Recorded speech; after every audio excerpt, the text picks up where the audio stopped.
Astaire presents the Screen Guild Players.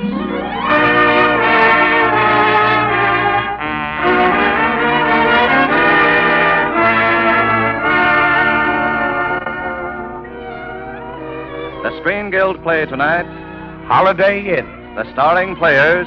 This is Bing Crosby. And this is Dinah Shore.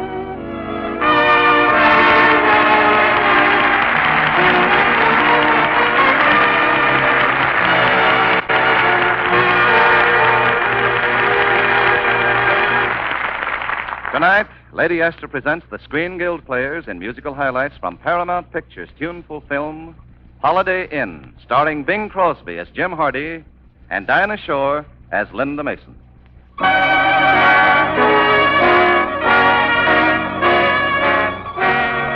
holiday! Happy holiday! Happy holiday!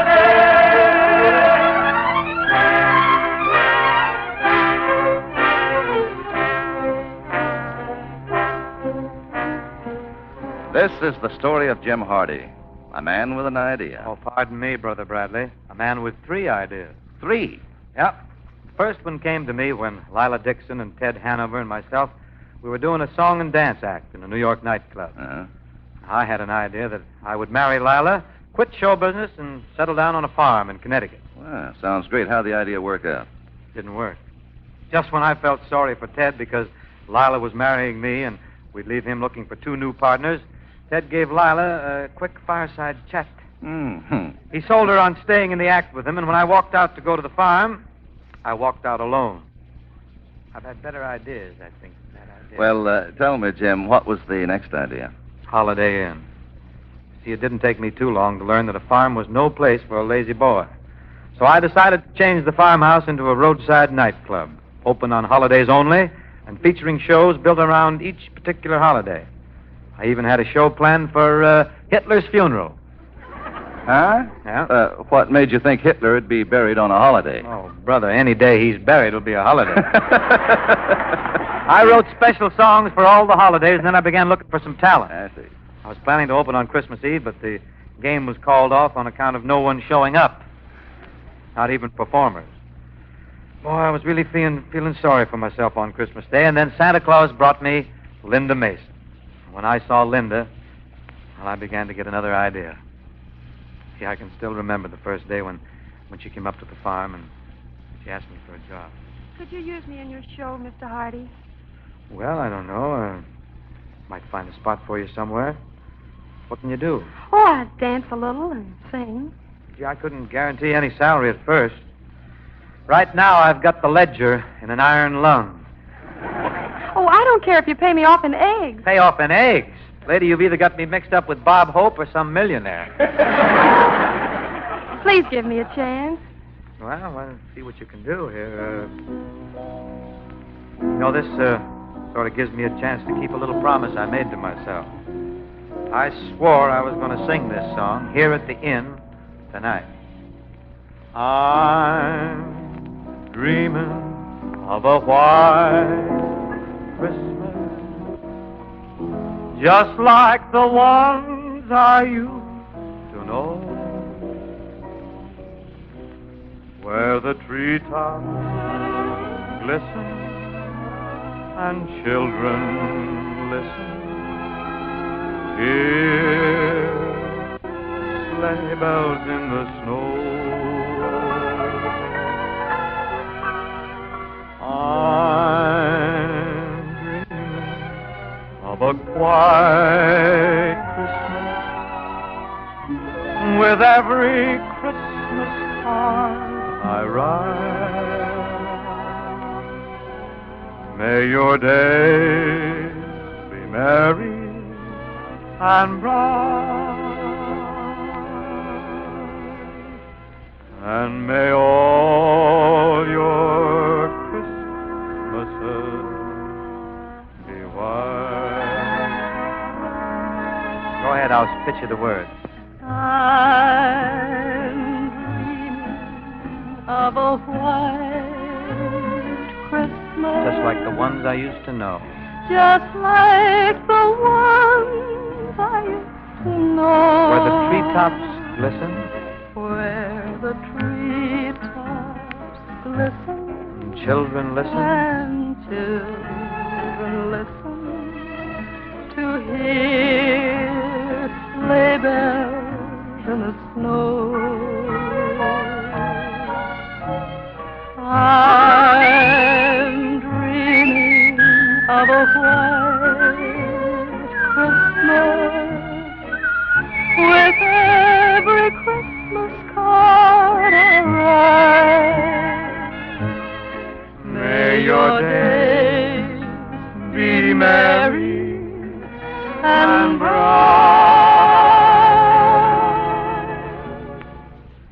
and may all your Christmases be white.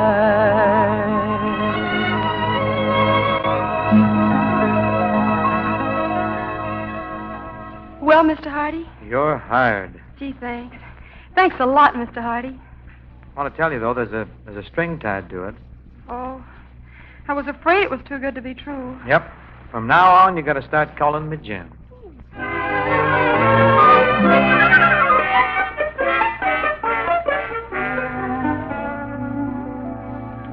Well, between this here and that there, Brother B, I want to tell you, Linda and I managed to talk enough musicians and entertainers into taking a chance with us to let us open Holiday Inn on New Year's Eve. The joint was packed. I was standing in the corner pounding myself on the back for having hit the jackpot when the lights went off again all over the world. Just to give everything a nice, ironic touch, Linda was singing Happy Holiday when trouble staggered in. Happy Holiday, Happy Holiday. While the merry bells keep ringing, may your every wish come true. Happy Holiday, Happy Holiday. May the calendar keep ringing Happy Holidays to you.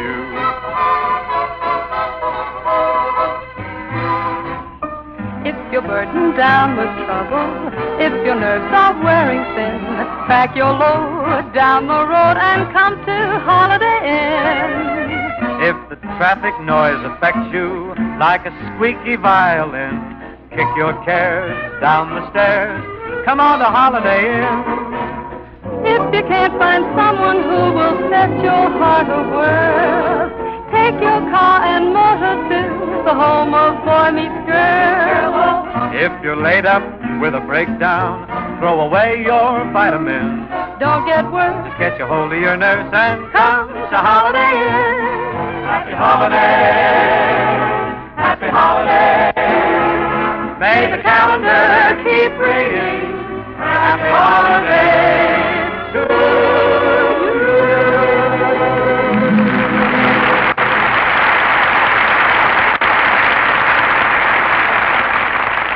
Oh, I want to tell you, Brother B, that gal could really sing the socks off. Yes, indeed. Well, no one's going to argue with you about that, Jim, but, well, if I'm not being too obtrusive, let's get back to the trouble you said staggered into Holiday Inn. Oh, yes, the trub. Yes, the trouble. Well, it was my former partner and throat cutter, Ted Hanover. Ted staggered in with a compound alcoholic fracture. This boy was loaded. There was nothing wrong with his propensity for grabbing my girl. He walked right over to Linda and began dancing with her, and just watching them dance together, I had a hunch that my days with Linda were numbered. The next morning, though, when I went into the room where I had put Ted to sort of sleep it off, I began to think I had a chance to, Good morning, Ted. Got a little head, huh? Oh. Say, where am I? You're in Holiday Inn. Well, how did I get here? Who brought me? Haven't you heard about the stork? This is no time for your alleged comedy. Lila left me. What? Yeah, I got a wire from her at the theater telling me she was quitting me. Going to marry some Texas millionaire or something. Uh-oh. Then I had a drink. A drink? Brother, you couldn't hit the floor with a handful of hominy. Say, I seem to remember dancing with some girl after I got here last night. Girl? Yeah. I'm beginning to remember a few things. Gee, she was a perfect partner for me. Now that Lila's left me, I have to get a new partner, and that girl, she's just the girl for me. Oh, no, Ted. I think you're much better off doing a single. You're a born soloist, you know, old boy. Oh, no, Jim. No, sir. I've got to get that girl for a partner. If I could only remember what she looked like. You don't remember? No. Say, wait a minute. You saw her. Me? Yeah. Come on, describe her. Oh, well, I wasn't watching very closely, you know. She was, I would say she was a medium-built sort of a girl with a medium face. She had a nice evening gown on with a sort of a Bal McCann back. You're a great help, you are. Thanks a lot. Oh, it's really nothing at all. Happy to do it for you. Just the same, I got a hunch. I'm going to find that girl, and believe me, she's worth waiting for. Well, where are you going to find her? Right here. I have a hunch she'll be back here for the next holiday.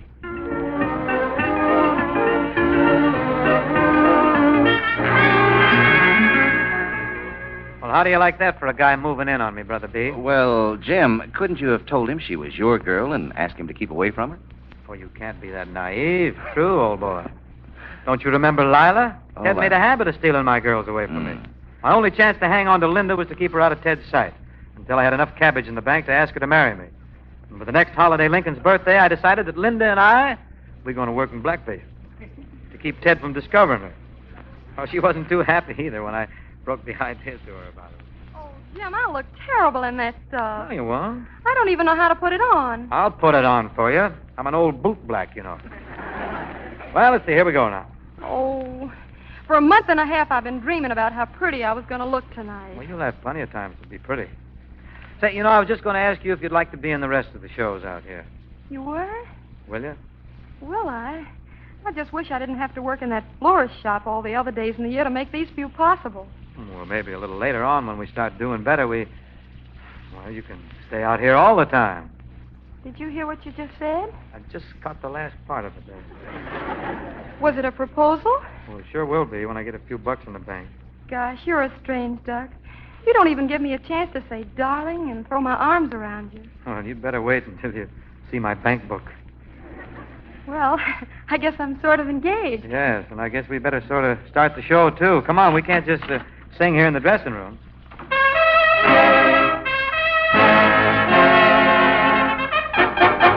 On a February morn, tiny baby boy was born. Abraham. When he grew up, this tiny babe, the folks all called him Honest Abe. Abraham. He was a great man, Abraham. Abraham. In 1860, he became the 16th president. And now he's in the Hall of Fame, a most respected gem. And that is why we celebrate this blessed February day. Abraham.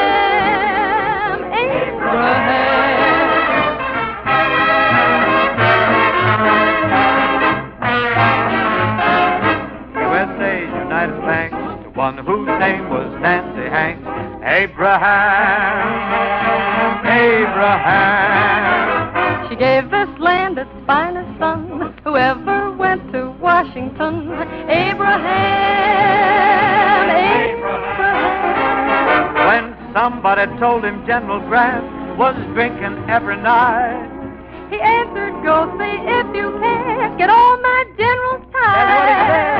that's why we celebrate blessed February day. Abraham.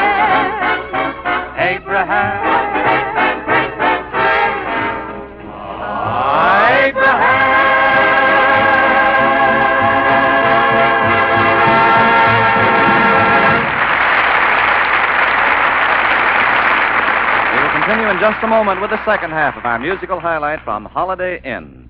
But first, a word from our hostess, Lady Astaire. I've received so many letters lately from women living in Pittsburgh, Atlanta, Chicago, and other cities where there are numerous defense plants and where the air is filled with smoke and flying dust. They tell me what a problem it is to keep their skin really clean these days. And many of them tell me they began to notice their skin getting dull and muddy looking. And they began to notice blemishes here and there. But what a difference, they tell me, since they began using Lady Astaire four-purpose face cream. Many of them tell me their skin never looked cleaner and fresher, never looked smoother. Now, I wish I could read you these hundreds of enthusiastic letters because they prove that Lady Astaire four-purpose face cream does far more for your skin than just an ordinary cleansing cream. But I want to do more than that.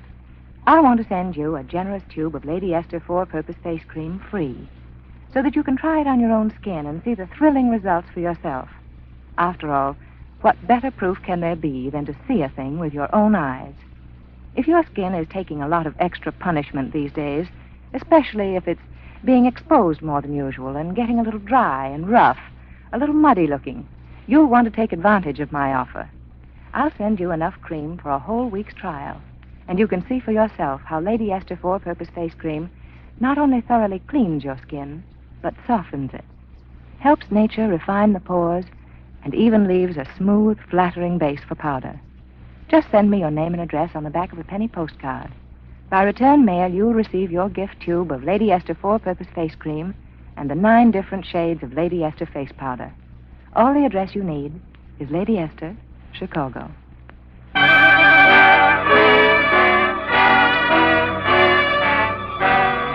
holiday! Happy holiday! Happy holiday!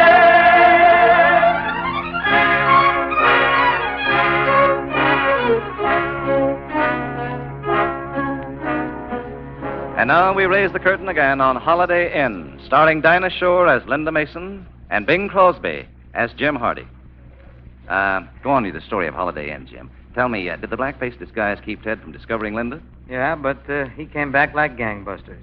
He promised to come 2 days later for Valentine's Day, and even I couldn't figure out a legitimate excuse for putting Linda in blackface on Valentine's Day, so I decided to take Cupid right by the bowstrings and set myself solid with Linda.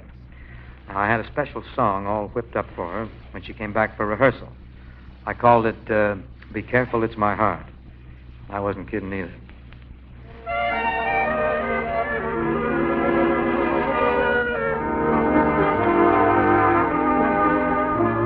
Be careful,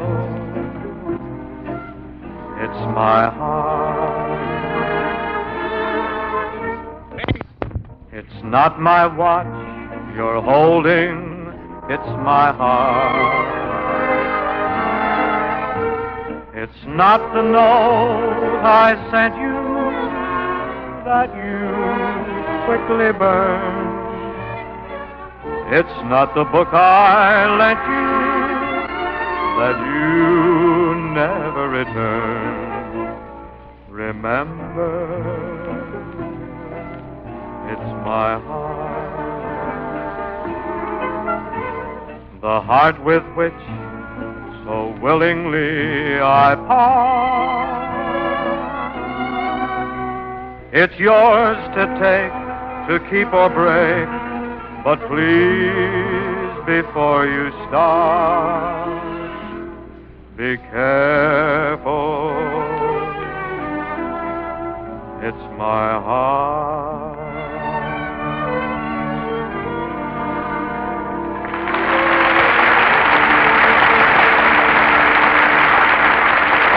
Jim, from where I'm standing, that certainly should have set you in pretty solid with Linda. Well, I thought it was pretty beamy, nice low key and everything, but nothing happened. While I was singing, Ted finally found Linda, and he moved right in. Back in? Oh, he moved in with a crash. He set himself up in business at Holiday Inn, dancing with Linda, in the holiday shows, and dividing the rest of his time between making love to her and trying to sell her on leaving me and Holiday Inn to head for the big time as his dancing partner. And now I managed to come out of my corner punch, I was swinging right from China. And on Easter Sunday, I was sure I had Ted on the run when Linda joined me in the big Easter parade. In your Easter bonnet, with all the frills upon it, you'll be the grandest lady in the Easter parade.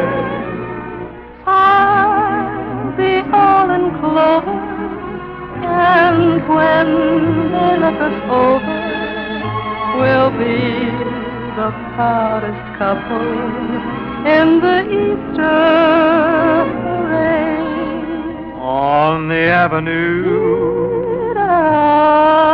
Fifth Avenue, the photographers will snap her, and you'll find that you're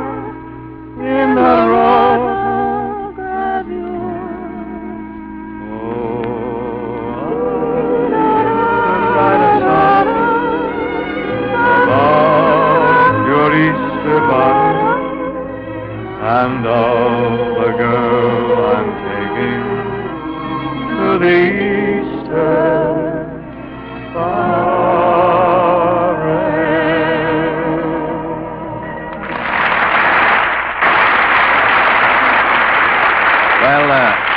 Jim, that really should have eliminated Hanover, huh? Well, I thought he'd take a fast count, but Ted promoted a couple of Hollywood talent scouts to come out to the inn. A couple of boys from Hollywood, and signed Linda and himself up. They got a picture contract, huh? That's what they did, in a little epic titled Holiday Inn. Now, wait. You mean they stole your idea and made it into a picture? Oh, no. When Ted stole my girl, I gave him the idea for the picture. And that was the end of everything, huh? Practically. I closed up Holiday Inn after Ted and Linda left, and I just sat around feeling sorry for myself. And on Thanksgiving Day, I read in the gossip columns that they were going to be married as soon as they finished the picture. Well, then I was really ready for the river. And then Mamie, my housekeeper, she took me in hand and gave me sort of a chalk talk on chickadees and their chicanery. Closing up then and sitting around like a jellyfish. Just 'cause a slicker stole your gal and you ain't got fight enough to get her back. I tried to keep her here, Mamie. What kind of keeping was that? Nothing but tricks. If you hadn't made Miss Linda mad, hiring that driver to keep her away from the inn the night them Hollywood scouts was here, and then acting like she couldn't be trusted to stay with you in the face of temptation, she'd still be here. Why, right now, if you went to Hollywood and told Miss Linda how much you love her and misses her, that is, if you told her the way a lady likes to hear it, I'll bet you she'd be the quickest ex-movie star that ever ex. Well, just what do you have in mind? Grab yourself a handful of train and get on out to Hollywood. Well, and then what? See, after all, I can't just walk up to a girl I'm in love with, and I haven't seen her in several months, and say, Dr. Livingston, I presume, or something. Well, now, see here, Mr. Jim. I can tell you to get out to Hollywood, and I can also advise you to take Miss Linda in your arms and crush her. But after that, Mr. Jim, you got to put the pressure on yourself. Well, look at here.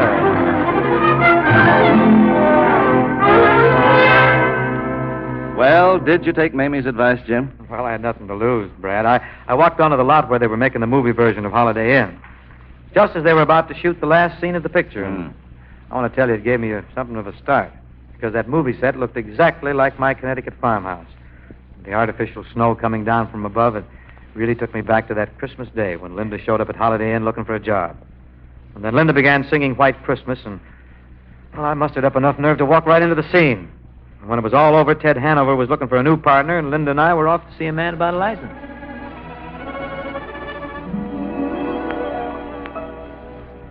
I'm dreaming of a white Christmas, just like the ones I used to know, where the treetops glisten and children listen to hear sleigh bells in the snow.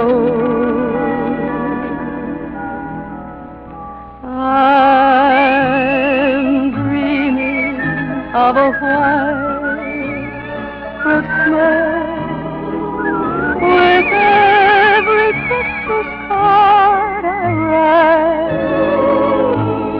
May your days be merry and bright, and may all your Christmases be white. I'm dreaming of a white Christmas with every Christmas card I write. May your days be merry and bright,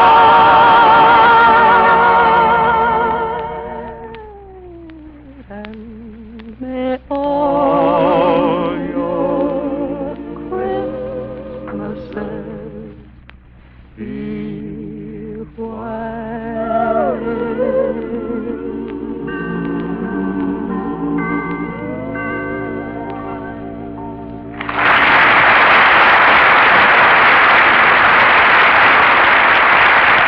Thank you, Bing Crosby and Dinah Shore, for your wonderful singing of the musical highlights from Paramount Pictures' Holiday Inn. It was a real musical treat. One that we of the Lady Esther Screen Guild players will long, long remember. Well, it's nice to hear you say that, Truman. But I know somebody who'll remember the program longer than anyone. Really, Dinah? Friend of yours? Well, in a way. Her name's Dinah Shore. I've always wanted to sing with Bing the King. Well, that makes it a standoff then, Dinah, because Crosby has always wanted to sing with Dinah, the Dixie Diva. Well, we couldn't have found a better place to do it, Bing. Right on this program for the benefit of the Motion Picture Relief Fund. Anything you'd like to add, sir? Well, I was going to say something about next week's program, but I guess it can wait, Dinah. All right. I'd like to ask you all to listen to an interesting free offer from one of our best-known beauty authorities, Lady Esther. Thank you, Miss Shore. Perhaps many of you listening to me tonight have promised yourself at one time or another to try Lady Esther Four-Purpose Face Cream. Perhaps you've wanted to see for yourself if it really does 4 important things for your skin, but you never actually got around to trying it.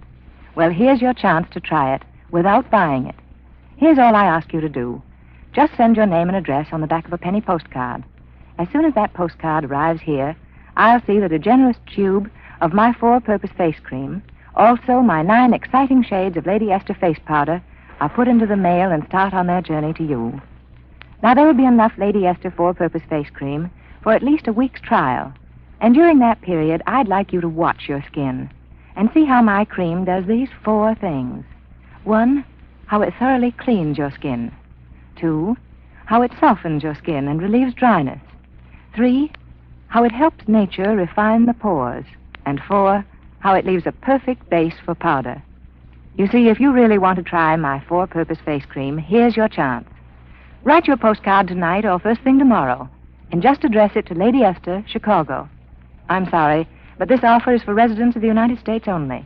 Wartime restrictions prevent me from extending the offer to residents of Canada.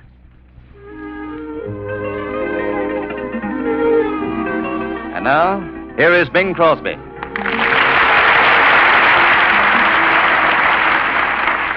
Your Uncle Sam has asked me to say something tonight to every young woman listening to our program. Your uncle has an urgent and vital need for thousands of student nurses to keep America fighting and working. To win this war, we must keep well, and it's up to you to keep us that way. All you healthy girls between 18 and 35 who are citizens and high school graduates, please write immediately to Student Nurses, Box 88, New York City. Now about next week's Lady Esther program, it's a rib-tickling comedy about a ham actor who got mixed up with the Nazis. It's called To Be or Not to Be, and it stars Sig Ruman, John Hall, and Mr. and Mrs. William Powell. Next week, then, Mr. and Mrs. William Powell, John Hall, and Sig Ruman in To Be or Not to Be. A laugh a minute for 30 minutes. Bing Crosby of the Kraft Music Hall is soon to be seen in Paramount's all-star production, Star Spangled Rhythm. Dinah Shore will soon be seen in Thank Your Lucky Stars, and can now be heard on the Eddie Cantor and her own programs. Music on tonight's show was arranged and conducted by Wilbur Hatch. Our radio adaptation was by Bill Hampton. The Screen Guild players are presented every Monday night by courtesy of Lady Esther. This is Truman Bradley speaking for Lady Esther, saying thank you and good night. This is the Columbia Broadcasting System.